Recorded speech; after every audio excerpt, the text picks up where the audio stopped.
খেলার খবর ফুটবল। জেলা প্রশাসক গোল্ড কাপ টুর্নামেন্টের একের পর এক ঘটছে চমক।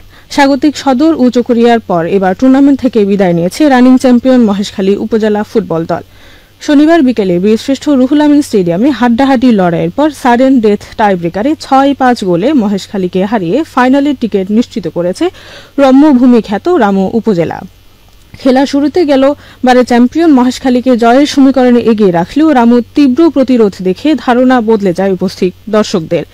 ম্যাচের ২৮ মিনিটে জাহেদের দুর্দান্ত একটি গোলে ১-০ গোলে এগিয়ে যায় রামু। এ সময় আনন্দ উচ্ছ্বাসে মেতে ওঠে রামুর শত শত সমর্থক। ম্যাচের ৪৮ মিনিটে খানিক স্বস্তি ফেরে মহেশখালী শিবিরে। এ সময় ক্রস থেকে বল পেয়ে বুক দিয়ে রিসিভ করে রামুর জালে বল পাঠান বিদেশি খেলোয়াড় ব্রা। তার গোলে সমতায় ফেরে মহেশখালী, কিন্তু খেলার শেষ পর্যন্ত দুই দলই আর গোলের দেখা পায়নি, যার ফলে খেলা গড়ায় টাইব্রেকারে। দুই দলই ৫টি করে পেনাল্টি কিক নিয়ে ৪-৪ গোল করে ফের সমতায় আসে। সাডেন ডেথ টাইব্রেকারে ২-১ গোলে জিতে ফাইনালে যাওয়ার ইতিহাস গড়ে রামু। ম্যাচ সেরা হন রামু স্ট্রাইকার জাহেদ। আজ টুর্নামেন্টের শেষে সেমিফাইনালে টেকনাফের মুখোমুখি হবে শক্তিশালী উখিয়া।